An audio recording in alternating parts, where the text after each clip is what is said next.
Pasti ada yang gak beres.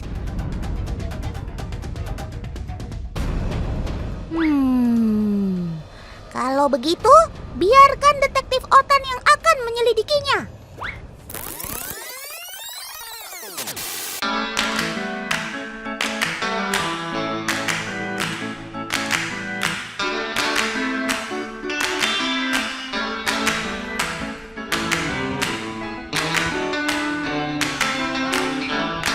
Walah, jadi begitu toh kejadiannya. Tapi, apa Sobat Otan kuat ya menarik mobil berisikan 2 sapi di dalamnya dengan kemiringan lebih dari 60 derajat seperti ini? Otan sih nggak bakalan kuat. Tapi Otan percaya, kamu pasti bisa, Sob. Ayo bantu paman itu, semangat!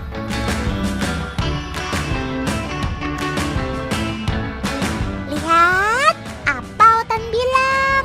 Tenaga Sobat Otan yang satu ini jangan diragukan lagi. Tentu saja dibutuhkan bantuan dari paman-paman penggembala untuk membuatnya mengeluarkan kemampuan terbaiknya.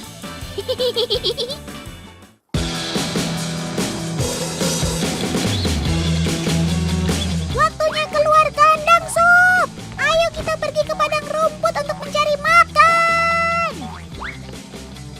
Beginilah aktivitas para penggembala sapi di daerah Pamengpuk, Garut Selatan. Sapi-sapinya akan digembala ke Bukit Teletubbies yang terletak tidak jauh dari kandangnya. Meskipun saat ini cuaca sedang hujan, tapi sapi-sapi tetap harus dikeluarkan tuh untuk mencari makan sendiri. Nggak mungkin kan para penggembala mencarikan rumput untuk sapi sebanyak ini? Selagi masih ada padang rumput, yang mending sapi diumbar aja deh. Selain lebih praktis dan mudah, sapi yang sering diumbar juga jadi lebih sehat loh. Karena dia akan lebih sering bergerak, mendapatkan udara yang baik, ruang gerak yang cukup, sehingga dia tidak mudah stres dan nafsu makannya tetap terjaga deh.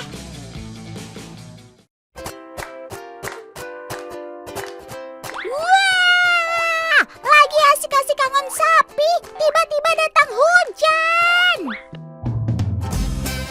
Mungkin bagi sebagian orang sih, cuaca seperti ini enak ya. Adem, karena tidak terlalu terik. Tapi tidak bagi para penggembala ini, teman. Selain faktor kesehatan, hujan juga dapat membuat hewan terpisah dari kawanannya. Apalagi hujan yang disertai dengan petir. Sebenarnya sih, sapi tidak boleh memakan rumput basah yang terlalu banyak.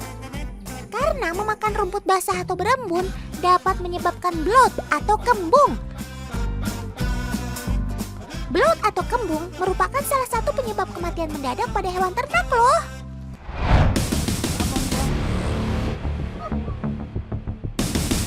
Hei, mau diapakan Sobat Otan?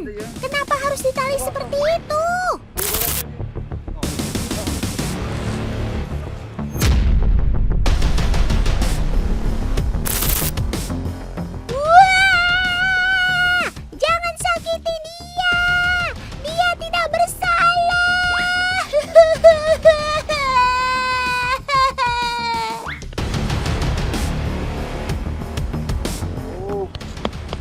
Mau bloat ini Kang tuh. Kembung ya mah Kang. Iyalah, ternyata sapi ini sedang dicek kesehatannya tuh. Otan kira mau diapain. Duh, maafin Otan ya Paman dan Pak Mantri. Yang kembungnya dekat lumayan. Biar kita pasti. Ini dia teman, salah satu sapi yang sedang mengalami bloat atau kembung. Tuh lihat, bagian perutnya cukup besar bukan? Sekilas sih terlihat sama seperti sapi pada umumnya. Tapi kalau didiamkan bisa berakibat fatal.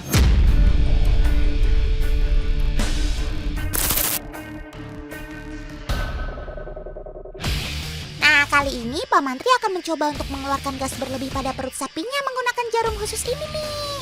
Ayo Pak Mantri, selamatkan dia. Untuk menusukkan jarum ini juga nggak boleh sembarangan ya. Harus tepat di bagian rumen dan dibarengi ketika sapi sedang mengambil nafas. Supaya sapinya tidak merasakan sakit tuh.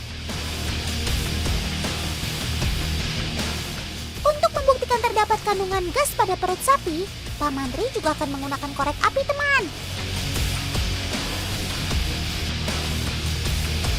Tuh lihat, meskipun tidak terlalu lama, tapi hal ini membuktikan bahwa di dalam perut sapi mengandung gas yang kalau dibiarkan terlalu lama dapat membahayakan kesehatan sapinya tuh. Beruntunglah Sob kamu mendapatkan pertolongan dari Paman Tri. Karena kalau tidak, gas ini dapat membahayakan nyawamu. Lekas pulih ya Sob. Dari talobdan.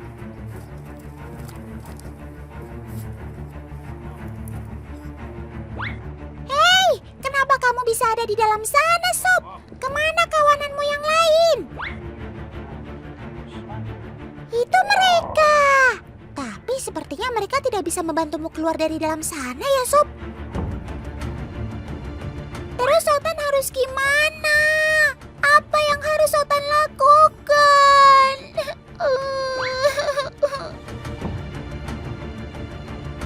Beginilah salah satu kendala beternak di Bukit Teletubbies di daerah Pamengpuk, Garut Selatan, di mana di beberapa titik lokasinya terdapat lubang bekas galian pasir yang cukup dalam. Sehingga kejadian seperti ini bisa saja terjadi pada hewan ternak siapapun.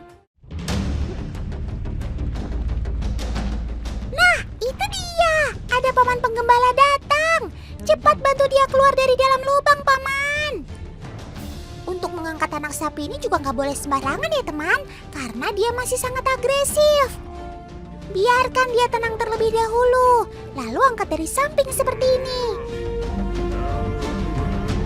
Jangan sekali-sekali berada di belakang sapi ya, karena Sobat Otan ini bisa mengeluarkan jurus tendangan maut.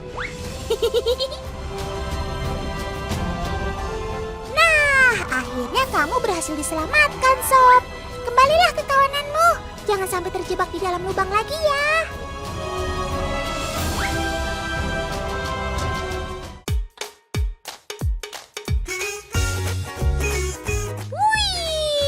Makan besar nih. Otan mau dong. Di daerah Pamengpuk, Garut Selatan, ada nih kuliner khas yang terbuat dari iga sapi. Namanya iga bakar sambal kecombrang.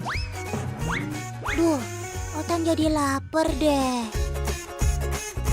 Selain rasanya yang menyegarkan, honje juga dipercaya dapat menurunkan kadar kolesterol pada tubuh loh.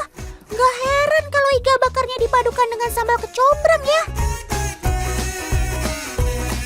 Jadi lebih aman deh kalau mau makan besar seperti ini. Tapi lebih baik sih makan secukupnya ya teman. Karena segala sesuatu yang berlebihan itu kan tidak baik.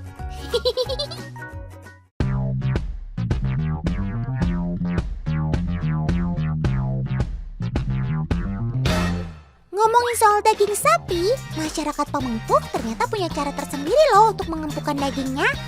Mereka biasa menggunakan pepaya muda untuk mengempukkan dagingnya. Yuk kita buktikan saja.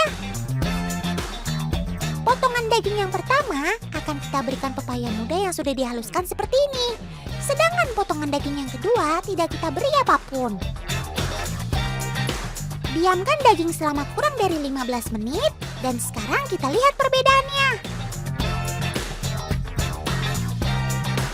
Tapi kalau teksturnya, daging yang tidak diberikan apapun masih sangat sulit dihancurkan. Tuh lihat, ditarik dengan sekuat tenaga pun dagingnya tidak hancur sama sekali. Sekarang kita coba daging yang telah dilumuri dengan pepaya muda ya. Wow, amazing! Dagingnya dengan sangat mudah dihancurkan. Padahal hanya ditarik menggunakan tangan seperti ini ya. Tapi yang perlu diingat, pepaya muda hanya melunakkan tekstur dagingnya saja, tidak untuk bagian urat ataupun lemak ya. Jadi kalau mau tambah empuk, kalian juga harus memilih bagian daging khusus ya.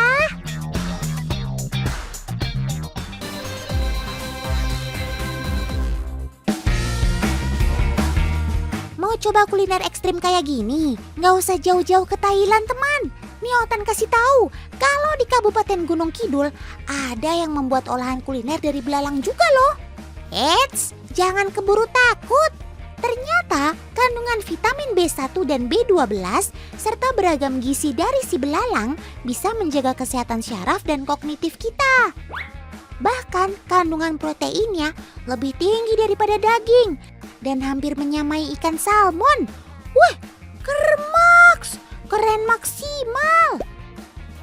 Soal rasa, rupanya banyak yang mengatakan kalau rasanya mirip udang. Nah, kalau udah dibikin pizza kayak gini sih, pastinya jadi lebih menarik kan?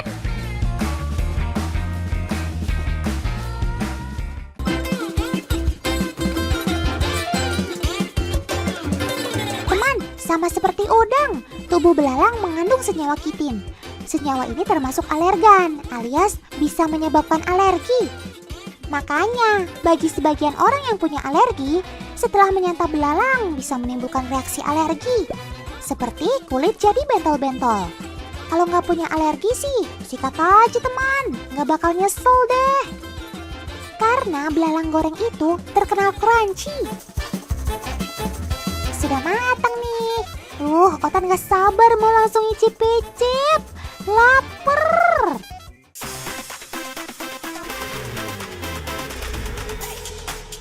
Siapa di sini yang sudah pernah menyantap belalang? Belalang ternyata tidak kalah bergizi dibandingkan daging sapi loh teman. Kandungan protein pada belalang goreng antara 13 sampai 28%. Mirip dengan daging sapi yang mengandung protein antara 19 sampai 26%. Bahkan belalang digadang-gadang bakal jadi alternatif sumber protein hewani di masa depan loh. Kermaks. Overall aku sih suka banget sama spaghetti dan juga pizza belalang ini karena ini adalah perpaduan yang unik banget, yaitu perpaduan antara makanan Italia dengan ciri khas Indonesia, belalang.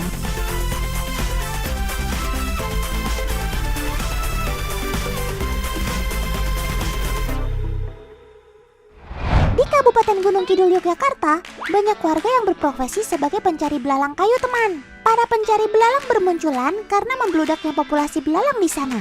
Tak hanya itu, belalang menjadi hama karena menyerang perkebunan milik warga. Mereka banyak memakan daun yang masih muda maupun tua, hingga menyebabkan kerusakan parah. Tapi, tak sekedar diburu, belalang juga dimanfaatkan sebagai sumber protein hewani oleh masyarakat di sini, untuk konsumsi sendiri dan juga dijual teman. Keren juga nih, membasmi hama sekaligus dapat sumber pangan sehat dan tambah cuan pula. Cakep. Alat yang Kak Elsa pakai untuk menangkap si jago loncat ini namanya cundi teman.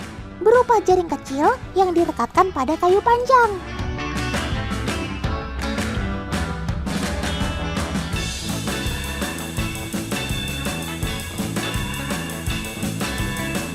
Oh iya teman, harga si belalang ini gak main-main loh. Untuk 1 kilogram belalang mentah dijual dengan harga Rp120.000. Harganya kok sama ya kayak daging sapi? Pantas saja banyak yang jadi pemburu belalang.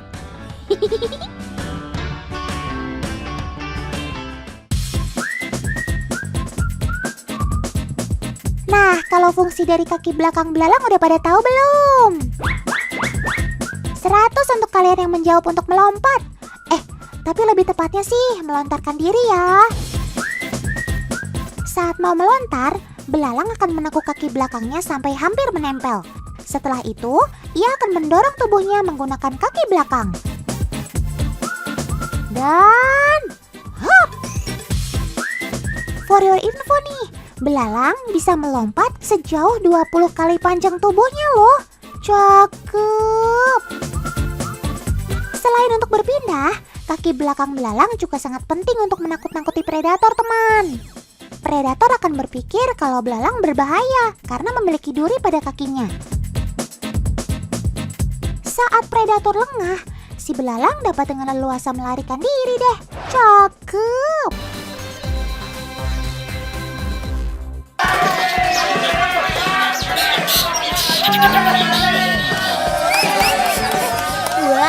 Wah, ada apa nih? Rame bener, kayak lagi nonton konser. Yalah, ternyata lagi nontonin burung latihan tuh. Ada-ada aja sih paman-paman ini. Sepertinya Otan familiar sama burung ini. Ini kan burung cendet yang banyak dikelilingi oleh mitos-mitos. Wah, Otan jadi merinding.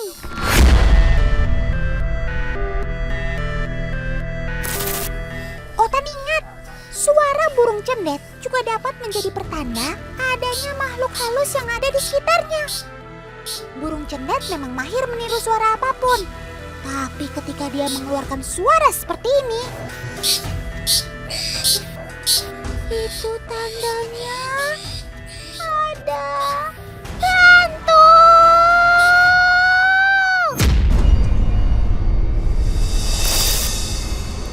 Selain penanda adanya makhluk halus, burung cendet juga dikenal sebagai hewan yang mampu menangkal santet. Jadi, selain menjadi hewan peliharaan, cendet juga dipercaya dapat melindungi keselamatan pemiliknya tuh. Bahkan, ia sampai rela menukarkan nyawanya.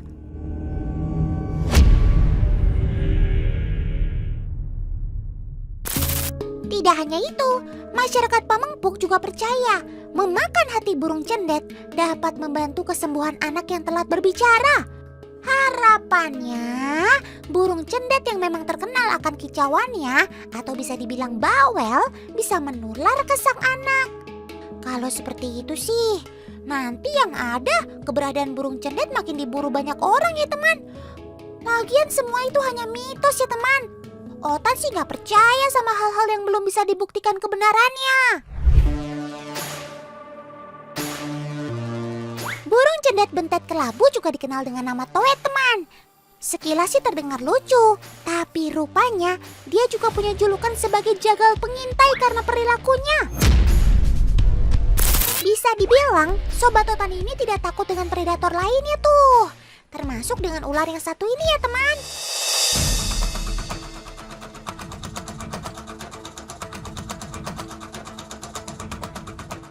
Ular cincin emas, atau yang dikenal juga dengan nama ular taliwangsa, adalah spesies ular berbisa menengah dari suku Colubridae.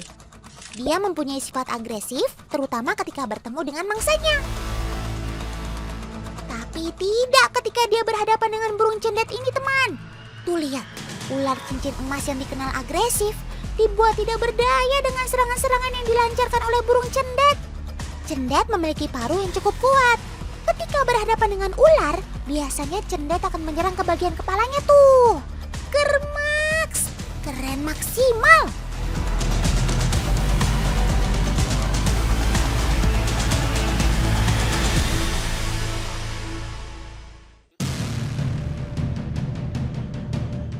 Tidak hanya ular berukuran kecil, ular berukuran besar juga dia lawan loh teman. Ya bisa dibilang cendet ini emang gak ada takutnya. Tuh lihat, baik ular cincin perak maupun albo dihajar sampai KO.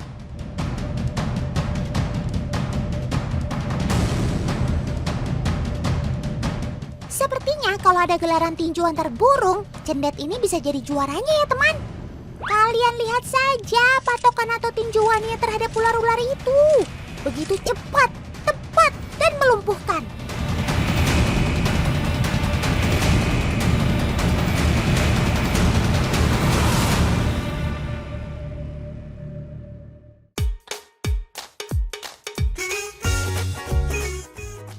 Teman, banyak yang bilang kalau cendet jantan itu lebih pintar dalam menghafal suara dan lebih mudah melatihnya. Padahal nih ya, burung cendet betina juga sangat pandai meniru suara apapun loh. Nah sekarang mari kita lihat bagaimana kalau keduanya kita adu kicau secara bersamaan.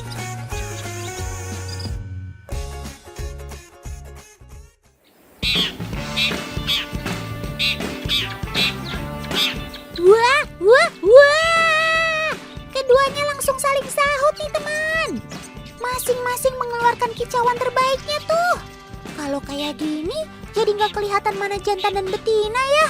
Soalnya sama-sama gacor sih. Nah. Begini nih kelakuan cendet jantan kalau lihat cendet betina. Jadi nggak bisa diem. Maunya pamer terus sama si betinanya.